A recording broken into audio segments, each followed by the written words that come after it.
निजी कंपनी की तरह चल रही थी और निजी कंपनियों में हम लोग को काम करना कहीं से भी अच्छा नहीं लगा। इसलिए हम लोगों ने खुद अंगूर के लिए या मिठाई के लिए वो जा सकते हैं। हम लोग तो पिछले 20 सालों से राजनीति कर रहे हैं। हमका राजनीति करियर 6-7 सालों का है। अपने बारे में सोचिए। अब पता नहीं बुराई वो करें, मैं तो बुराई नहीं कर रहा हूँ, लेकिन कौन सा लंगूर किसके पीछे जाता है खुद आप लोगों के सामने है ना। चुनाव हार करके भी मंत्री बने तो लंगूर कौन होगा। क्या कुछ परिस्थितियां बन गई बीजेपी में आ गए? मैं पहले ही बता रहा हूँ कि पार्टी जो है निजी कंपनी की तरह चल रही थी और निजी कंपनियों में हम लोग को काम करना कहीं से भी अच्छा नहीं लगा। इसलिए हम लोगों ने खुद से अपने, और हम लोग चुनाव जो लड़े थे वो कंप्लीट भाजपा के बैकग्राउंड पे ही चुनाव लड़े थे, भारतीय जनता पार्टी के एनडीए के बैकग्राउंड पे चुनाव लड़े थे।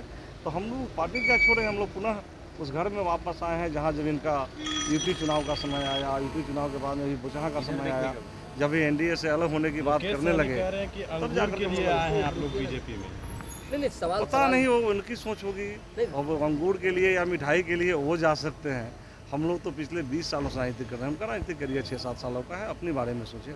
हम लोग तो 20-25 साल से राजनीति कर राजू रहे जी, आपने कहा था कि वो फैक्ट्री की तरह पार्टी चला रहे थे। इस सवाल पर मुकेश सैनी कह रहे हैं कि अंगूर के पीछे लंगूर जाता ही है। हाँ। तो जाने वाले गए और वो बुराई करेंगे ही, करने दीजिए। अब पता नहीं बुराई वो करें, मैं तो बुराई नहीं कर रहा हूँ, लेकिन कौन सा लंगूर किसके पीछे जाता है खुद आप लोगों के सामने है ना।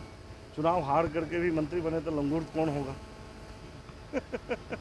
मैं उनके बारे में विशेष टिप्पणी नहीं करना चाहता। वो हमारे राष्ट्रीय अध्यक्ष साल भर से ज़्यादा तक रहे। बने रहना चाहिए या नहीं, क्योंकि ये शीर्ष नेतृत्व निर्णय लेगा, ये हम लोग नहीं बता सकते। पर अभी अब बीजेपी के विधायक हो गए हैं। बीजेपी के तमाम विधायक मांग कर रहे हैं कि उन्हें अब इस्तीफा दे देना अभी चाहिए। अब बीजेपी के हो गए हैं। देखिए, मैं अभी इस पर मेरे लिए कुछ भी बोलना ज़्यादा होगा, इसलिए मैं नहीं बोल पाऊँगा, क्योंकि मैं अपने माननीय राष्ट्रीय अध्यक्ष के साथ साल 1.5 साल तक काम किया हूँ। इसलिए मेरा ये कहना कि उनको मंत्रिमंडल छोड़ देना चाहिए, ये मैं कहीं उस औकात का मैं अपने आप को नहीं समझता। कैसा तरीका था मुकेश सैनी का? बिल्कुल, आप जानते हैं कंपनी चला रहे हैं, पार्टी चला ही नहीं रहे हैं, कंपनी चला रहे हैं। बीजेपी में आप लोगों के आने का जो डायरी है वो पूर्व में तैयार हो चुका था। कंपनी चला रहे बिल्कुल पूर्ण में भी, हम लोग तो बीजेपी से ही आकर के इस पार्टी से चुनाव लड़े थे ना। हम लोग आने जाने का सवाल कहाँ था। ये तो अगर पार्टी को ढंग से एनडीए के साथ रह करके और पार्टी को चलाते, क्योंकि एनडीए के द्वारा ही हम लोग उनके टिकट पर चुनाव लड़े थे। इस बात को आप कैसे कह सकते हैं कि वो प्राइवेट कंपनी चला रहे थे? प्राइवेट कंपनी ही चलाई जाती है ना। हम लोग को किस ढंग से टिकट मिला है, क्या हुआ है, आप लोग से छुपा हुआ है। और उसके बाद में टिकट मिलने के बाद में चारों विधायक जो थे, चारों विधायक से कोई भी राय ना लेकर के, बिना राय लेते हुए ही यूपी के चुनाव में जाना, बुचहा के चुनाव में कैंडिडेट को उतारना, कोई बात नहीं करना, तो ये प्राइवेट कंपनी ने ऐसा क्या करती लगता है कि सबसे बड़ा घात मुकेश सैनी ने बोचाहा में उपचुनाव लड़कर किया है क्या? नहीं, उन्होंने शुरुआत ही कर दिया था इस ढंग से। हमारी छोटी पार्टी थी, जिस पार्टी को बने हुए अभी 4-5 साल ही हुआ था, और उस पार्टी को उन्होंने समझ लिया था जैसे कि जदयू हो, लोजपा हो या भारतीय जनता पार्टी हो, उसकी बराबरी करने लगे थे। ठीक है, पार्टी बनी है, पार्टी नहीं बनी है, पार्टी को हक अधिकार होता है, लेकिन हक अधिकार इस तरह से नहीं मांगा जाता, वो छीनने की बात करते थे। सपना देखना गुनाह नहीं है, वो तो कहते ही हैं। आप लोग को लीड कौन कर रहा था? हम लोग कौन लीड करेगा? पूरे बिहार विधानसभा में आज हमसे सीनियर मात्र 30-32 लोग ही सीनियर हैं। हम 20 साल से राजनीति कर रहे हैं, हमको कौन लीड करेगा भाई?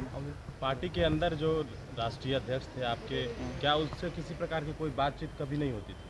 कभी कभार होती थी बात, कभी कभार बात होती थी। उनके पीएस फोन लगा करके बात देते थे, कराते थे, बात होती थी। बात जब भी बात हुई है, कभी जा करके मिलकर भी बात किया हूँ और अपनी भावना को उनसे अवगत कराते रहता था। आप लोग के माध्यम से 6 महीना पहले से उनको अवगत कराते रहा। मुकेश सैनी बोल रहे हैं कि कभी झुकेंगे नहीं, चाहे जो कुछ भी हो जाए। कभी झुकेंगे नहीं, जब उनका सवाल है तो हम लोग भी तो यही बोलते हैं, कभी झुकेंगे नहीं। इसी सवाल पे तो पार्टी से अलग होकर के भारतीय जनता पार्टी में अपने पुराने घर में आए। हम लोग का भी सवाल। उन्होंने बहुत आशीर्वाद दिया है, बहुत खुशी होकर विदा किया है, शुभकामनाएं दी हैं।